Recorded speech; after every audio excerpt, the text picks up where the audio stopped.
Well, Chelsea is at the Stamford Bridge to obviously host Newcastle in the quarterfinal of the Carabao Cup 2024. Welcome to this channel. Smash the like button, comment and share, and hope you guys are really doing fine. And here we come in peace to obviously bring you what these managers have gonna hit obviously coming through and really name. Remember, it is not all about a league. It's all about being knocked out. So whoever really comes stupid or really behaves not in the right way, he'll find himself losing the job or losing on the night. So today it has always been very important for we the people of the Rokani Media Football to come in through and obviously bring you what your thoughts are about this beautiful fixture of Chelsea versus Newcastle. Newcastle are really one of those sides I've gonna hit obviously put in a shift, and they're really doing great, though they are knocked out of the Champions League. And I don't think that they would love to see to it that they get knocked out of the other tournament where they played in the final with Man United. And they're out in a space of 7 days. Remember, they were knocked out on a Wednesday, and Wednesday was the Champions League. If it happens to be a Tuesday and they knocked out the Carabao Cup, that wouldn't be good news for Eddie Hoy. And I think to obviously pile more pressure onto the manager of Chelsea. So smash the like button, comment and share. And if you're only watching us for the very first time, endeavor to subscribe to this channel so as not to miss out on stories that we do upload in here on a daily.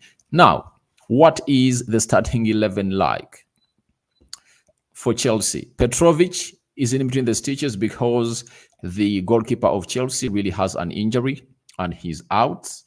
Disasi, right back for the side of Chelsea. Remember, the captain of Chelsea really got a hamstring injury. That is Rich James, and is not gonna be part of this game. Then Thiago Silva on the right side of the central defense, and Badiashile is playing onto the left side of the central defense. Ben Chilwell returns from injury, meaning that it's another huge boost to see to it that this guy is back. You know, Chelsea has been having lots of problems when it comes to the left back position because Cucurella is injured, and now Ben Chilwell really comes in through to obviously put up a show. We are having Conor Gallagher and Moise Caicedo in the double pivot. It's something I've gonna hate to obviously come out and really criticize a lot onto the manager of Chelsea, that is Pochettino. That double pivot of Enzo Fernandez and Moise Caicedo would have been good if at all they had a player that is good at obviously playing as a central attacking midfielder. And on any day, I put Enzo Fernandez ahead of Conor Gallagher. But in the recent games, I've seen Conor Gallagher being played ahead of Enzo Fernandez. I said, what is the manager all about? And why isn't he understanding the game of football like we, the fans, sometimes really see it? Because this is visible that Enzo Fernandez is a better central attacking midfielder than Conor Gallagher, even though that's not his position of strength when it comes to him playing these games.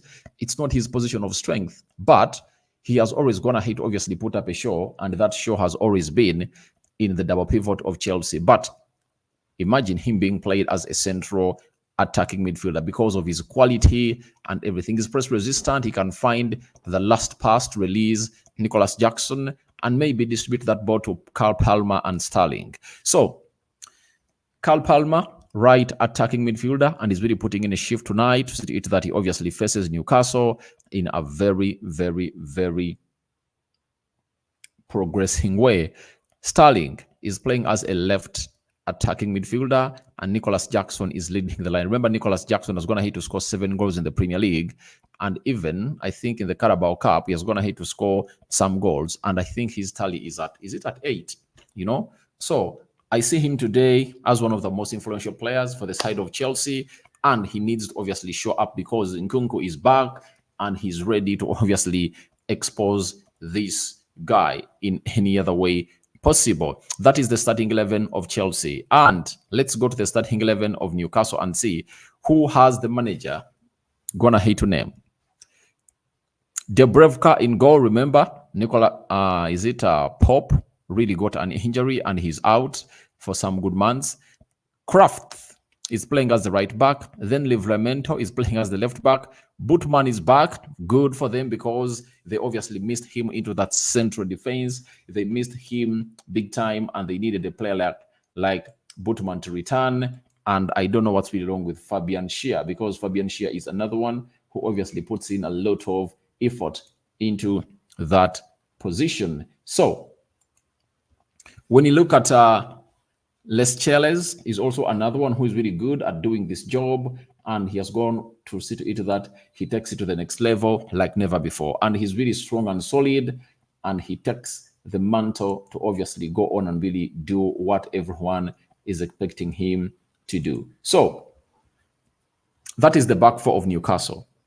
After the back four, we are having we're having the midfield three: Bruno Guimaraes, right? Sean Longstaff, right? And Millie. So Bruno Guimaraes is really doing the needful in that midfield. I don't know what's wrong with Joelinton, but I'm going to show you the bench too, and you are going to obviously realize what exactly the bench is going to be like for this side. So El Millie, Bruno Guimaraes, and Longstaff are going to face Caicedo, Enzo Fernandez, and Conor Gallagher. Very long day for that midfield of Newcastle. But Bruno Guimaraes is a fighter. The same applies to Longstaff, and Millie is really exquisite. I've gonna hate to see him on several occasions, and he's really great. He's a very good player, and he really does great. Miguel Almiron, left forward. Anthony Gordoni, left forward. And Callum Wilson is leading the line. Good to see that Callum Wilson is really back, because he has been off for some time, and he is back for the side of Newcastle to fight for their season and see to it that they obviously reselect this season to where it deserves to be. So that is the starting 11 of Chelsea. And that is the starting 11 of Chelsea and the side of Newcastle. What? Remember, the last time these two teams played in the Premier League, they played at the St. James's Park, and Chelsea was annihilated by Newcastle by how many goals? 4-1. You know, a red card to Rich James, and they really had to really play with a man down. And by the time they were man down, I think it was 2-1. Then it resulted into another 2 goals crossing the line. I think Joelinton and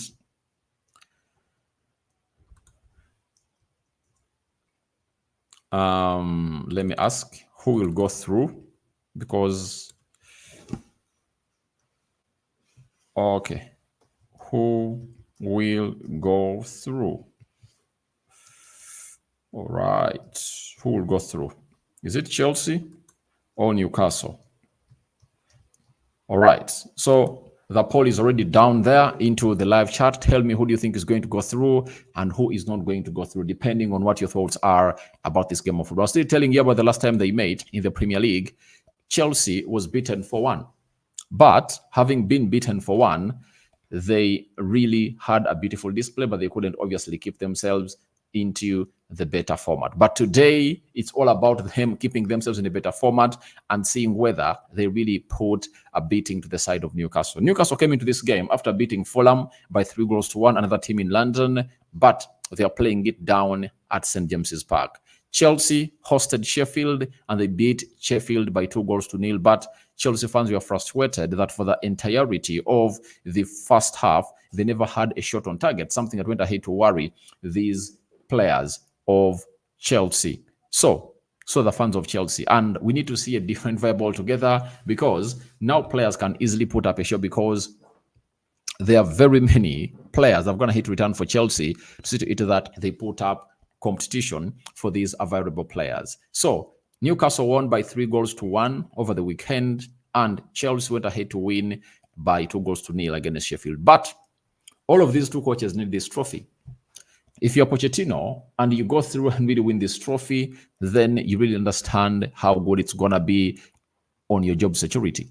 Because the only strong team I think left is none other than Liverpool. If you knock out Newcastle, then the best. Eddie Howe was beaten by Man United in the final of the Carabao Cup this year at Wembley. I think it was around the 28th of February. That's when it happened. He was beaten badly, and after being beaten badly, guess what happened? United lifted the trophy, but they went ahead to obviously revenge. They went ahead to obviously revenge, and that revenge really went ahead to really happen in the same tournament. where United really knocked them out, and it was in the Carabao Cup. Before they really got themselves here, they knocked out Man United, a team that I support, by beating them 3-0 at Old Trafford, right? So they've gone ahead to obviously put a revenge to Man United, and it has not gone well for the side of Man United. But they need to obviously go through here because the next fixtures, might be easy because we are having Middlesbrough playing Portland today, Everton versus Fulham, and Liverpool versus West Ham. I think if Chelsea goes through here, they have all what it takes to go through and obviously take on either Liverpool.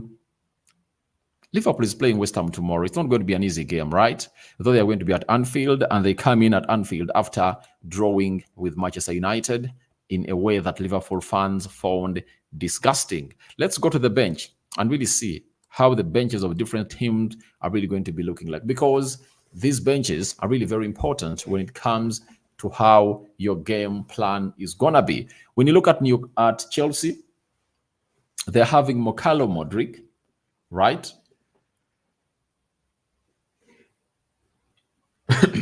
They're having Mokalo Modric. They're having Marcus Benitelli, Christopher Nkunku on the bench, and it's expected that he might get his Chelsea debut tonight. They're having Malo Gusto. They're having Ahmad Broja, Ian Matsen, Elfie, Gilchrist, Lucas Bassum, and Alex Pastos. And now, if you're looking at players that can come on through and really change the game, I think they only have Mokalo Modric, Christopher Nkunku, and Ahmad Broja. That is it. I don't see Matsen is good, but it looks like he's out of the plans of Chelsea because this guy refused to put pen to paper on a new contract of Chelsea. So he's looking out to leave the club of Chelsea in the summer transfer window. Then Kylian Trippier on the side of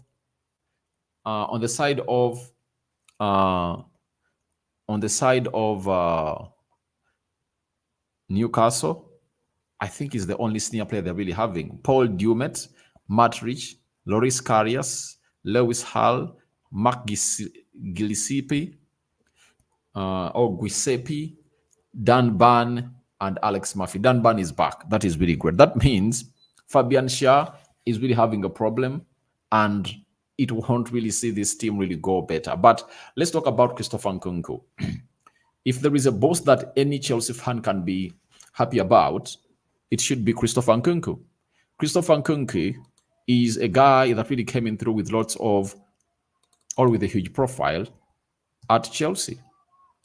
Because however much he was injured last season and he missed out on the World Cup at RB Leipzig, he played 3 games in the DFL Pokal Cup, scored 3 goals and 1 assist. Those are 4 goal involvements. In the Bundesliga, he played 25 games, 16 goals and 4 assists. 20 goal involvements plus 4 goal involvements, 24 goal involvements. In the previous season, he had scored 20 Bundesliga goals and 13 assists. Those are 33 goal involvements. And then in the BFL, in the Pokal Cup, it's the DFB Pokal Cup, he had 4 goals and 2 assists. So he had close to 40 goal involvements. In the Champions League, last season, when he was at RB Leipzig, 7 games, 3 goals. Remember, he was really injured. He never played most of the games. Then in the previous season of 2021-2022, Nkunku scored 7 goals in the Champions League. So he's really a good player, and he is really a hot asset for Chelsea. And to see to it that he's back to playing times at the side of Chelsea, it's really very important and interesting for everyone who loves Chelsea. Very positive, driven, and no one can obviously stop them from obviously going to where they deserve to be as a side of Chelsea. So the game of football is on. It's Chelsea with the ball, and I see Moise Caicedo in the middle of the park has gone ahead to spread the ball wide to find Thiago Silva with a pass, and it's an offside.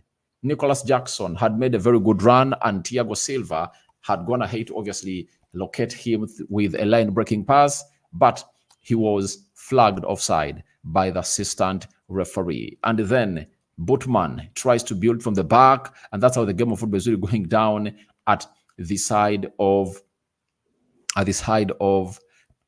Stamford Bridge. But it looks very bad for the side of Chelsea. Sorry, for the side of Newcastle. Both teams are really having huge injuries because when you look at Chelsea, Cucurella, Wesley Fofana, Reece James, Ramiro Lavia, who else? Chukwumeka. They're having like 8 people who are really injured. You know, I've not even seen Colville, meaning that even Colville is really injured. The same applies to Newcastle. Alexander Isak, Harvey Barnes,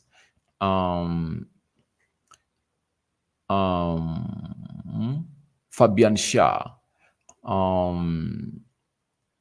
Joe Wellington is also injured, right? Sandro Tonali is suspended. So both teams are really having almost the same problems as far as injuries are concerned.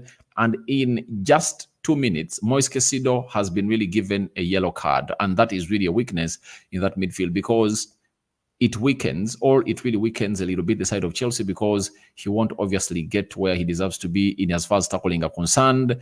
But it was really a very sloppy tackle that you wouldn't obviously give green light to. All right, so it was really stupid of him to go ahead and obviously put in such a tackle that it was really uncalled for. But it's 2 minutes and 26 seconds. Chelsea 0,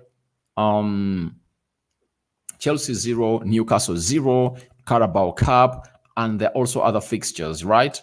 Of the Carabao Cup as we speak right now, Middlesbrough has gone ahead to score, and they are leading Port Vale by 1-0. Chelsea, Newcastle 0-0, Fulham. It's also a 0-0 game, Fulham and Everton. Remember, Everton has been really, really rampant, and they've gone ahead to win, I think, their last 4 games, and they are trying to obviously cover it up. Chelsea having a ball position of 82%, Newcastle really having an 18%, and that shows you that Newcastle's plan is to really sit back and hit Chelsea on the break. And that is the plan, because if you're not having Joe Wellington, Sandro Tonali, Alexander Isak, Harvey Barnes, and very many others on the team, then why would you go ahead and obviously play a high line? It's better you defend and then hit them at the break. Miguel Almiron spread this wide to find Gordon Anthony. Shoots! Corner. First corner of the game. Anthony Gordon, he has gone in for a very good shot, but Disasi stood in the way of that shot and it deflected off him over the bar into the corner. First corner of the game, 4 minutes. Newcastle have gone ahead to obviously get a corner, and it's really very, very, very interesting. They are checking for a possible handball, but it's nowhere to be seen because the hands were in a natural position, and the intention of the hands was not to obviously really get hold of that ball. Corner kick, floated in very well. No message, and it's still Newcastle in possession. Anthony Gordon goes long, headed by Callum Wilson. Miguel Almiron plays it back to find Bruno Guimaraes. I really love him.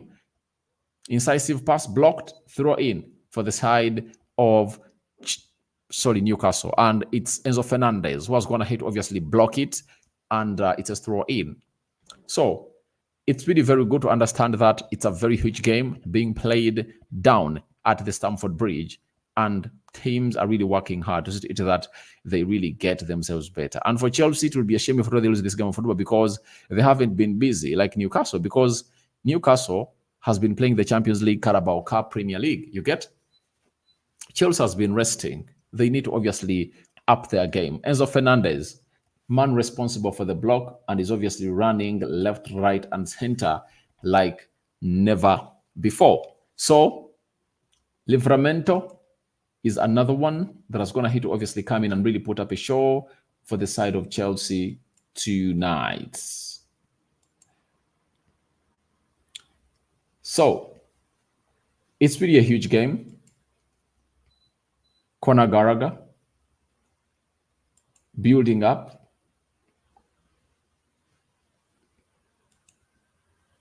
Chelsea on the attack. Nicholas Jackson, some good foot movement, blocked.